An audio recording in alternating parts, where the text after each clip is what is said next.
Will, it's the first South Coast derby in almost 13 years. How are you feeling and the squad feeling heading into this one? Yeah, I'm buzzing. Can't wait. I think we do this job to play this sort of game, and we do this job to be involved in it. Can't wait. I think if you can't enjoy it, if you don't look forward to it, then you're not doing the right thing. So no, we've done little bits here and there to make sure the players understand what it means and what it sort of represents the supporters, to the city, to the community, and we're just sort of building it up and making sure everyone gets the right picture and that everyone's on the same page. But yeah, no, personally, I'm really looking forward to it. The cliche that you hear in football and you get big games like this is always the same as any other game. But has preparation had to be different in any way for this one? I think the footballing aspect of it, the tactical and technical sort of setup is pretty much the same. I think it's just the emotional and psychological load and how we manage that, and how we get the message across of what it means and how it's got to be played. Because with the sort of energy and intensity of the game and the way derbies sort of pan out, sometimes or quite often the sort of tactical aspect goes out the window a bit, and you've just got to focus on the little details, and the details are second balls, blocking shots, defending, doing the sort of basics well.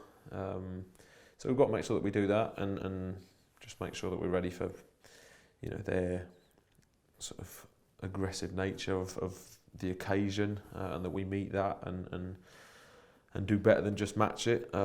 So yeah, I think there is an element that you put into the player's mind, but ultimately it is a game of football, and we need to try and win a game of football. It's just getting the right balance, I think, between both. Yeah, how hard is that balance between obviously letting the players know what the occasion's going to be like in terms of that aggressive nature, but then making sure that no one oversteps the mark to a point that it then jeopardises the team and what we're trying to do? Yeah, well, I think speaks for itself. So there's no point sort of charging ourselves up for it and getting almost overwhelmed and overexcited, and getting two players sent off within the first half an hour. We've also got to use that to our advantage. We've got to sort of outsmart them and think a bit further down the line of what it means and how we deal with that. And I think whoever manages the occasion, the game, the details best will come out on top. Obviously had this 2-week break leading into this game as well, so it's been on people's minds for a little while. Have you had your chance to actually enjoy the build up to it almost as well? No, like I say, I've loved it. I don't mind people getting excited. I don't mind people talking about it. I think when I got here from day one, I came to the Arsenal game last season, and I literally just stepped out of the taxi and someone was like, "Make sure you beat Pompey." I was like, "Yeah, okay." So I was pretty clear of what it meant and what it looked like from day one.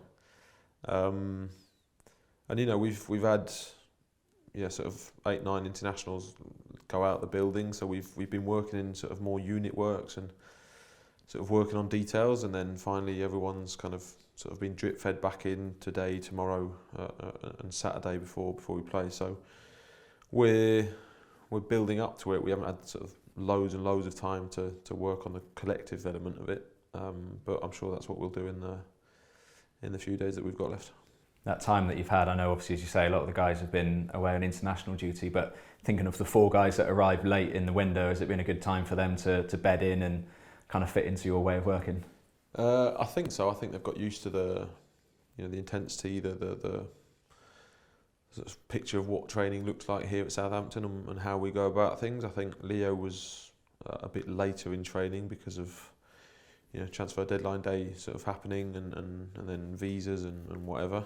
But Tom, Casper, Ellie were all in and have all trained fully. Finn obviously went away with Ireland. So yeah, we've had a bit of time with them. It's not a full pre-season, and it's not the ideal of situation that you could think of, but we'll make do with what we've got and make sure that they're up to speed and up to scratch on what we're trying to do and what we need from them. But again, it's a work in progress. We've had a lot of players leave, a lot of players come in, so there's been quite a sort of shift in the squad, which was important as well. And it's now down to us to sort of get that right.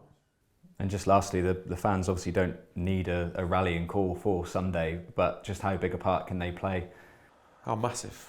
I think they so far at home, even in the Stoke game, which was frustrating for us, they really pushed us till the last possible moment. But I think the Wrexham game is a prime example. Once they're up and going and pushing, you feel it. Like, it means more. It